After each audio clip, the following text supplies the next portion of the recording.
Hello বন্ধুরা, আজকে ছিল 26 ডিসেম্বর, গতকাল কিন্তু গেছে 25 ডিসেম্বর। তার ব্লগটা নিশ্চয়ই তোমরা দেখেছো। আর আজ 26শে ডিসেম্বর, আজ কিন্তু আমাদের দুটো স্পেশাল দিন। দুটো স্পেশালের মধ্যে একটা ছিল কিন্তু আজকে বাবার জন্মদিন, আর একটা কিন্তু আমাদের যে দাদু তার মৃত্যু দিবস। তো তার মৃত্যু দিবসকেও শ্রদ্ধা জানিয়ে আজকে কিন্তু আমরা বাবার বার্থডেটাও সেলিব্রেশন করেছি। আর এটা প্রতি বছরই হয়ে থাকে।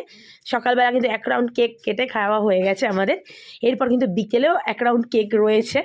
আর দেখো এখানে কিন্তু কেক কেটে সকালবেলা উঠেই সবাই খাওয়া দাওয়া শুরু করে দিয়েছে। আর এই দুপুরের পুরো পঞ্চব্যঞ্জন আয়োজন দিয়েই কিন্তু প্রত্যেকটা বাঙালি বাড়িতে জন্মদিনের শুরুটা হয়। আর সেই পঞ্চব্যঞ্জন কিন্তু বাবার জন্য পুরো নিজে হাতে সমস্তটা আয়োজন করেছি। আর এরপর দেখো মা বাবাকে পায়েস খাইয়ে নমস্কার করে কিন্তু বাবার জন্মদিনের সূচনাটা করেই দিয়েছে। আমিও তার সাথে পায়েস খাইয়ে দিয়েছি। এরপর খাওয়া দাওয়া কমপ্লিট করতে হবে। খাওয়া দাওয়া কমপ্লিট করে বিকেলেও কিন্তু এক রাউন্ড আমাদের দারুণ কেক টেক কাটার আয়োজন রয়েছে। আর তাই জন্য আমরা চলে গেছিলাম কিন্তু বিকেলবেলা মিয়াও মোড়েতে। আর মিয়াও মোড়ে থেকে